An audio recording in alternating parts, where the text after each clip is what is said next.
por eso que le damos la bienvenida ya a Santiago. Buenos días, ¿cómo estás? Buenos días, bienvenido a Momentum. ¿Qué tal, Alberto? Hola, Ernesto. Muy buen día y muchas gracias por el espacio. Gracias, Santiago Aguirre, director del Centro de Derechos Humanos Miguel Agustín Pro Juárez. Santiago, es un informe que va a profundidad y que toca precisamente con otra de las Fuerzas Armadas que tenemos en el país, con la creación de esta Guardia Nacional. Y me quiero detener precisamente en el título del informe que ustedes están presentando, que es Poder Militar, la Guardia Nacional y los riesgos del renovado protagonismo castrense. ¿Cuáles son, desde la valoración y así en términos generales, más allá de que ahorita entremos a detalles, los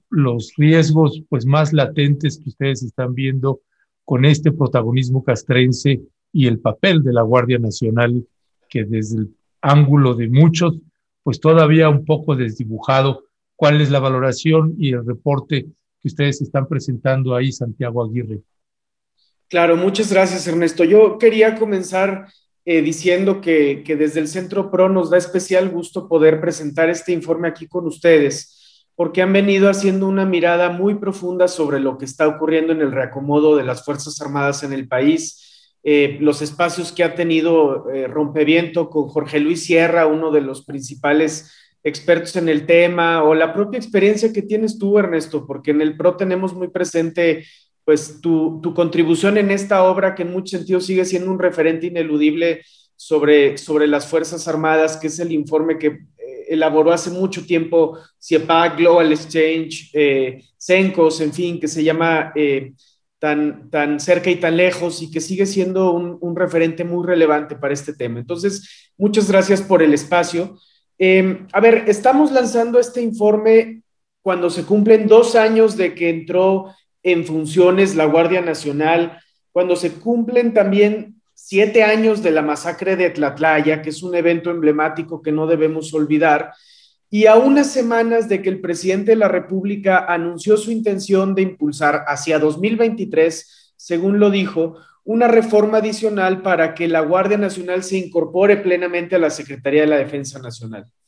Y en ese contexto, lo que el informe del Centro PRO está argumentando a profundidad, con base en los litigios que hacemos, en solicitudes de acceso a la información, en recopilar diversa información hemerográfica y analítica que está disponible, es que la Guardia Nacional, que se concibió en inicio como una corporación civil, en estos 2 años ha perdido esa identidad anunciada en el comienzo para decantarse hacia una identidad muy claramente castrense. Lo documentamos en el informe analizando al menos 10 cambios legales que han tenido lugar en estos 2 años, que nos parece que tienen esa peculiaridad de fortalecer el rol de las Fuerzas Armadas en la Guardia Nacional y en la vida pública nacional. Lo analizamos también a partir de la propia composición de fuerza de la Guardia. Mediante solicitudes de información pública pudimos documentar cómo en el escalafón, en los principales mandos, la composición es netamente militar.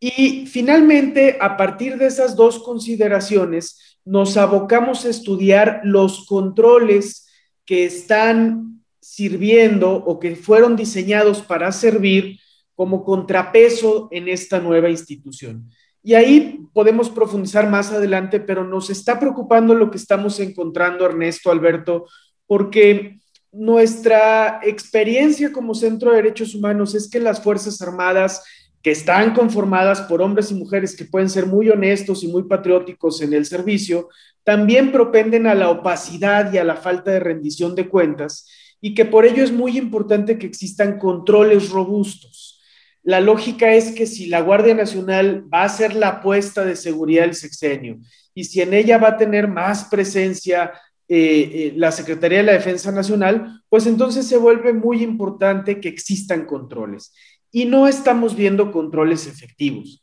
Los controles efectivos preexistentes, como podría ser la labor de fiscalización de la Fiscalía General de la República o la propia CNDH, no están activándose con celeridad cuando se trata de indagar delitos o violaciones a derechos humanos atribuibles a esta fuerza en particular. Lo hemos visto con algunos casos de ejecuciones que se han ido documentando. Desde luego el Centro PRO hace su labor con la mayor objetividad y no podemos soslayar que hay un descenso en los casos de violaciones a derechos humanos respecto de lo que aquí mismo documentamos en anteriores sexenios, pero desde luego que también lo que documentamos es que hay inercias que no se van a revertir de la noche a la mañana solo porque haya una instrucción presidencial, y que ante esos casos que están ocurriendo deberían muy rápidamente actuar la Fiscalía General de la República o la Comisión Nacional de Derechos Humanos, y no es necesariamente lo que está ocurriendo.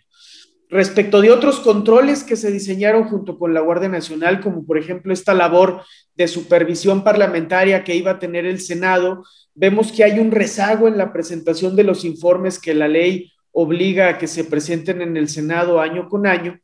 Y respecto de otros controles, Ernesto, Alberto, nos preocupa lo que estamos encontrando, porque la ley de la Guardia Nacional prevé un control interno muy específico, que es la Unidad de Asuntos Internos.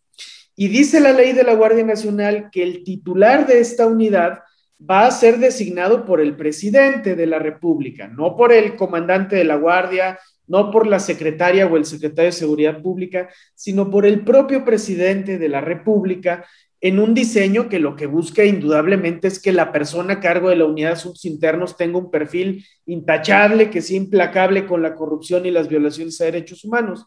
Lo que pudimos documentar ahí, Ernesto, Alberto, es que esa unidad está en manos de los mandos que tuvieron hace algunos años la Policía Judicial Militar, uno de los cuerpos más oscuros de las Fuerzas Armadas, con un patrón de uso de la tortura innegable y muy sistemático. Y desde luego que estamos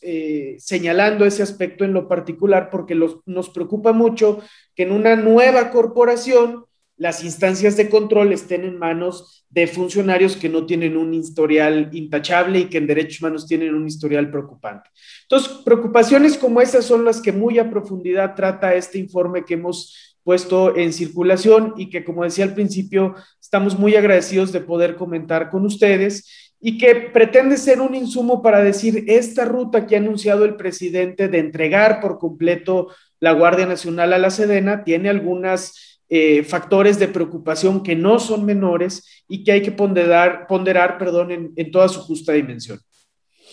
Me llama la atención este dato que menciona Santiago, que los mandos que se hacen cargo de la oficina del área de control interno de la Guardia Nacional, que será como este contrapeso, este sistema de control, pues, de esta corporación ya militarizada, recaiga en manos de la Policía Judicial Militar, una ente que tú defines como de oscuro y de muy opaco. Yo diría que es un auténtico hoyo negro,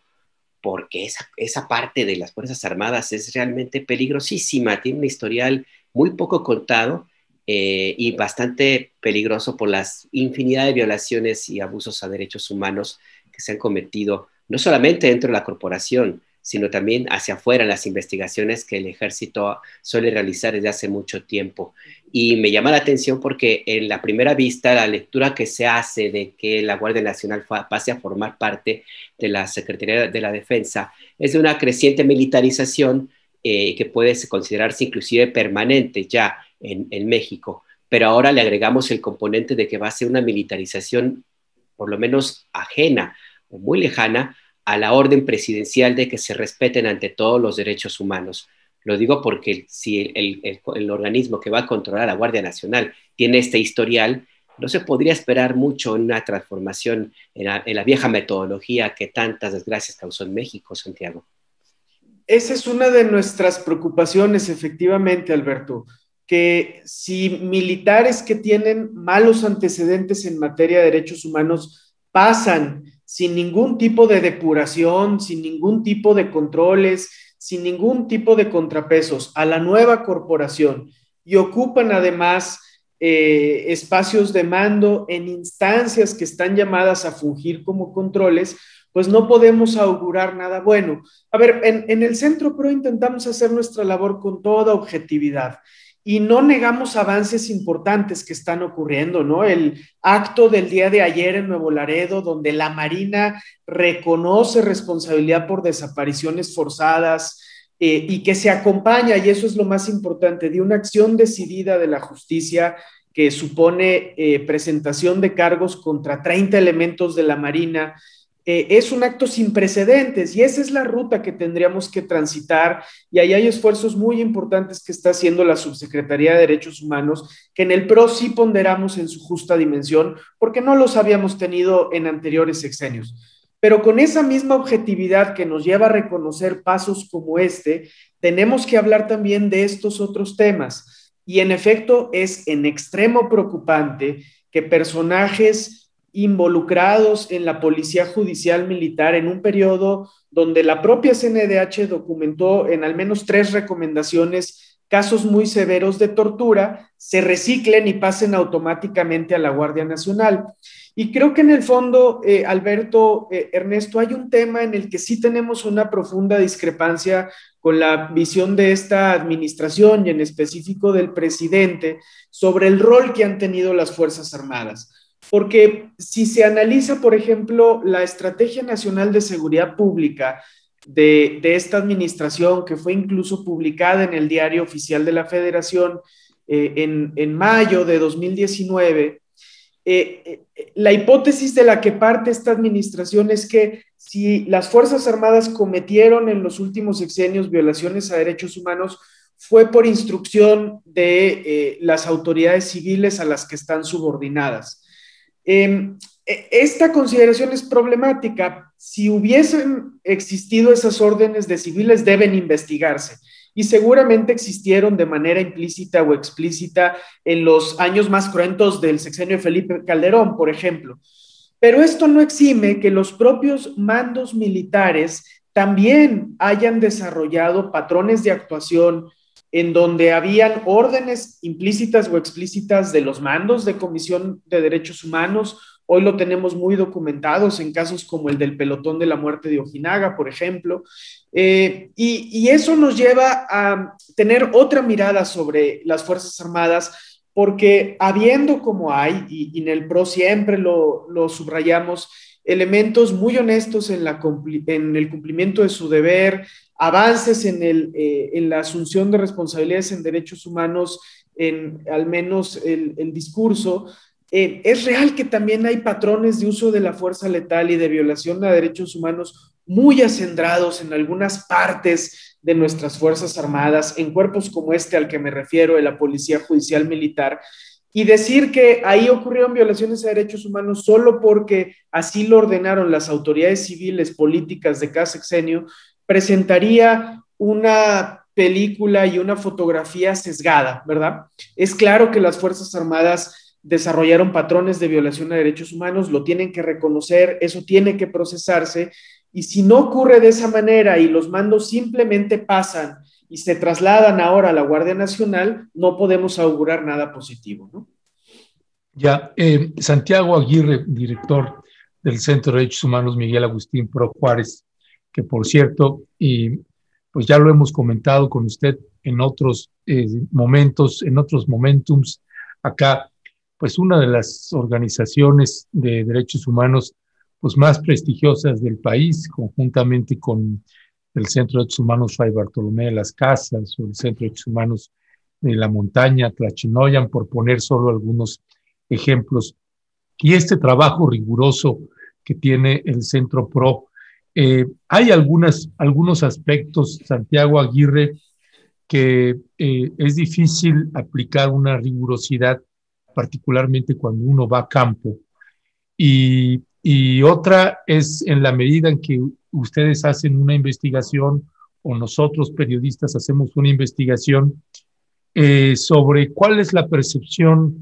que se tiene ahora, y esa es una de las primeras preguntas que te hago, permíteme que te voy a hacer dos, sobre la orden que ahora da el Ejecutivo Federal, el jefe supremo de las Fuerzas Armadas, es decir, el presidente de la República, en donde pues algunos de los periodistas que trabajamos en campo, pues nos queda claro que la orden cambió. ¿no? Ya no es ejecutar. Pero en esos recorridos, si te pongo el ejemplo de Tamaulipas, que lo he estado recorriendo mucho en los últimos años, y particularmente con la presencia de la Guardia Nacional, hay un papel de cierta medida desdibujado y no hay una claridad sobre el papel. Yo me quiero detener en este capítulo 5 que ustedes tienen en este informe, Guardia Nacional, carácter civil desdibujado. ¿Cuál es, desde el entendimiento de ustedes, el, el papel que está operando la Guardia Nacional y si está en concordancia con los lineamientos legales que hay de las funciones que debería estar realizando? Claro, Ernesto, y muchas gracias por la mención y desde luego que con los compañeros del FRAIBA, de Tlachinolan, hay una identidad en trabajo, en entendimiento de los temas de derechos humanos y también un reconocimiento muy claro de nuestra parte de que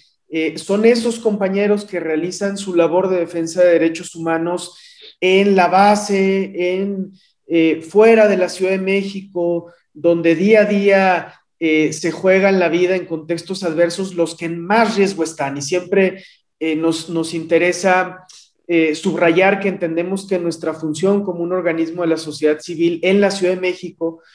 tiene ciertas condiciones diferenciadas frente a lo que enfrentan nuestros colegas que hacen un trabajo primordial. Y en esa diferenciación de papeles, también reconocemos que cuando uno se sale de la Ciudad de México y va a campo, que es algo que en el Centro PRO hacemos con frecuencia, hay muchas regiones del país en donde la intervención de las Fuerzas Armadas y el propio despliegue de la Guardia Nacional es la única expresión de presencia de Estado, de manera que termina siendo un poco ingenuo pensar que de la noche a la mañana eso puede transformarse y que puede haber una desmilitarización de un día para otro en estados como Tamaulipas, ya que tú lo mencionas. Nosotros sí reconocemos esa realidad, pero también porque la reconocemos y acompañamos a personas que son víctimas de la violencia y de violaciones a derechos humanos en esas entidades. Pensamos, Ernesto, que el despliegue territorial de la Guardia Nacional no puede ser la única apuesta para reducir la violencia y la inseguridad en el país. Al prevalecer la lógica militar en la conformación de la Guardia Nacional, lo que se está privilegiando es un enfoque castrense muy tradicional de ocupación de territorio. La prioridad de la Guardia Nacional parece ser tener cuarteles en todos los estados de la República, en sus respectivas regiones, y uno consideraría que eso puede ser razonable, pero que también, digamos, tal vez la prioridad no puede ser la misma en Yucatán que en Tamaulipas, ¿verdad? Y que tener cuarteles en Yucatán puede ser muy relevante, pero cuando Tamaulipas está incendiado, se necesita otro tipo de estrategias. Y en ese sentido sí vemos un desdibujamiento del carácter civil de la Guardia. Vemos que más claramente en estados como Tamaulipas en realidad es la Fuerza Armada Permanente la que está a cargo de la función de seguridad. Y en ese contexto el gran ausente es la justicia y un despliegue coordinado con la Fiscalía General de la República, porque lo que va a desarticular las redes criminales que quitan la paz y la tranquilidad a la gente de Tamaulipas no solo es el despliegue territorial de una fuerza militarizada como la Guardia Nacional, sino la entrada junto con eso de la justicia para llevar a cuentas a estas redes criminales y desarticularlas. Y eso es lo que no está ocurriendo, Ernesto. Hoy nos despertamos con la noticia de que un presunto capo de una organización criminal en Tamaulipas fue rescatado de la oficina de la Policía Ministerial de Reynosa por sus presuntos colegas, y uno dice de entrada, ¿por qué esta persona estaba presentada en una oficina de la Policía Ministerial Estatal y no en la delegación de la Fiscalía General de la República, que es la responsable de investigar los temas de delincuencia organizada? Entonces, hay un fuerte desfase entre la presencia de la Fiscalía General de la República en los territorios y la apuesta por la Guardia Nacional, que no va a resolverse entregando a la Guardia Nacional más atribuciones de investigación del delito, sino más bien pensando integralmente los problemas de inseguridad que viven estados como Tamaulipas, ¿no? Hasta ahora las señales, Santiago, indican que la ola de violencia que padece el país, con algunos estados considerados como ya fallidos, con un índice pico histórico, como es el caso de Tamaulipas, por ejemplo, pues no se va a detener, al menos no en el corto plazo. Esto me hace pensar que las determinaciones que se hacen en materia de la estrategia pública para combatir la inseguridad con un uso creciente de fuerzas militares, pues va a estar por mucho rato. No sé hasta qué punto lo que ustedes vean en el Centro de Derechos Humanos Miguel Agustín Pro Juárez esté sentando las bases para una existencia permanente de esta línea de acción, de operación militarizada de la seguridad pública en México. Te lo pregunto porque parece ser que, como algunos dicen, los militares en las calles van a estar muchos años. Lo que me llama la atención es que como van las cosas, puede ser que esos años sean casi permanentes. ¿Ustedes qué piensan? ¿Qué evaluación han hecho en ese sentido y qué posibilidades habría? ¿Cuál sería la ruta para no necesariamente, o no solamente volver a los militares a los cuarteles, sino que las fuerzas civiles de seguridad se hagan cargo de su responsabilidad en todo el país? Esa es la gran pregunta, Alberto. Justamente los cambios jurídicos y prácticos que hemos visto en estos últimos años obligan a preguntar si estamos ante una militarización transitoria o bien si esto es ya permanente. Entregar la Guardia Nacional completa a la Sedena apuntaría más a esta segunda hipótesis de estar ya en una condición permanente. Si ese es el derrotero que va a seguir la administración y los años por venir, hay que señalar los riesgos, o al menos ese entendemos que es nuestra función como organismo de derechos humanos, porque las órdenes presidenciales de respetar los derechos humanos, desde luego que permean en la tropa, tiene toda la razón Ernesto, y eso es notable en los números de denuncias, pero por un lado no eliminan por completo las violaciones a derechos humanos. Hay inercias que no se van a desmontar de la noche a la mañana. Ernesto documentó muy bien las ejecuciones extrajudiciales que estaban ocurriendo en Nuevo Laredo, y ahí lo que nos ha preocupado, por ejemplo, es ver que se están activando muy rápido mecanismos de atención victimal orientados a la indemnización, pero no necesariamente mecanismos de rendición de cuentas orientadas a la sanción de eso que está sucediendo. Entonces, es cierto que se han reducido en número algunas violaciones a derechos humanos, pero es real también que hay inercias que no se van a revertir de la noche a la mañana y que por eso se vuelven muy relevantes los controles que puedan ocurrir y que puedan ponerse de pie. Y nuestra experiencia es que esos controles deben ser externos, que cuando se permite que las Fuerzas Armadas se investiguen a sí mismas, o en este caso que la Guardia Nacional se investigue a sí misma, lo que va a prevalecer es el espíritu de cuerpo que va a impedir una efectiva rendición de cuentas. Por eso es que es muy importante que cosas como la que ocurrió en Tamaulipas se extiendan, ¿verdad? Que haya una investigación decidida en el ámbito penal, que haya eventos de reconocimiento de responsabilidad, que las víctimas sean atendidas. Si eso no ocurre en la totalidad de los casos nuevos que se estén presentando, pues muy rápidamente vamos a regresar al patrón de lo que vimos antes, porque hoy la contención de los abusos y las violaciones a derechos humanos depende centralmente de una instrucción presidencial. Y aquí la pregunta es, si se profundiza la militarización mediante herramientas jurídicas como las que estamos viendo,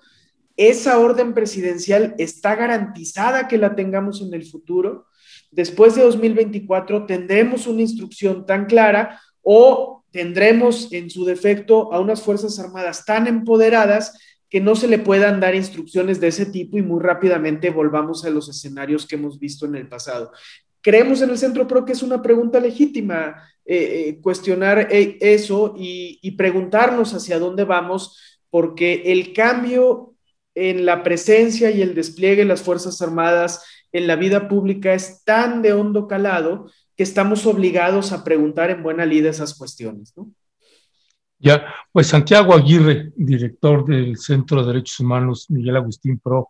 Juárez, te agradecemos muchísimo que nos hayas tomado la llamada. Nos gustaría eventualmente el poder ampliar estas conversaciones, porque hay que hablar también de los mandatarios estatales y de la complejidad que se puede dar entre ejecutivos estatales y el Ejecutivo Federal, precisamente en materia de seguridad, o cuando un gobernador pues está involucrado también en acciones posiblemente delictivas, y que eso hace aún más complejo. Es un mundo ahí tremendo. Creo que ustedes son la organización que más ha abordado este tema, que tienen una gran experticia, y que si no te molesta, te estaremos pues haciendo algunas llamadas para ampliar precisamente pues esta información y la valoración, el análisis que ustedes tienen, esta situación que hay en algunos municipios o poblados de la República Mexicana, donde prácticamente quien manda es un cártel, no es alguna autoridad municipal, estatal o siquiera la federal. No hay, y frente a esos vacíos ahí, híjole, la actuación, ¿qué es lo que se tiene que hacer? ¿Cómo enfrentar una complejidad de esa naturaleza sin generar pues ahí un caos que pueda hacer que mucha gente pueda perder la vida? No es un tema fácil, así que qué mejor que abordarlo con ustedes, si nos lo permiten más adelante, Santiago. Claro que sí, Ernesto, con todo gusto y como decía al comienzo, muy agradecido de poder estar en Rompeviento, y sin duda alguna ese es uno de los grandes temas en este complejo debate sobre las medidas que hay que adoptar en materia de seguridad. Siempre hablamos de las políticas federales y muchas veces se soslaya la gran responsabilidad que tienen los gobiernos estatales, las fiscalías estatales, que son las que investigan la gran mayoría de los delitos, y tanto en los gobiernos estatales como en los congresos estatales, como en las fiscalías estatales y en órganos tan relevantes como las policías ministeriales, que son las que tienen que investigar los delitos, seguimos viendo esquemas muy profundos de colusión con la delincuencia organizada, de los que poco se habla y que hay que subrayar siempre, porque son los que dejan más inerme a la población en contextos donde, insisto, sería ingenuo pensar en una desmilitarización precipitada, porque no hay nadie más quien responda, y esa es una realidad de la que hay que hacernos cargo, ¿no? Y creo que el camino es siempre ser empáticos con esas poblaciones que están muy a merced de la violencia y que de pronto poco sentido pueden encontrar en los debates que se instauran desde la Ciudad de México sobre las estrategias de seguridad, y que lo que quieren ver es más bien resultados prontos. Entonces, con todo gusto de estar con ustedes y muchas gracias por la invitación. Contrario, muchas gracias. Gracias, Santiago. Gracias, hasta pronto, Santiago.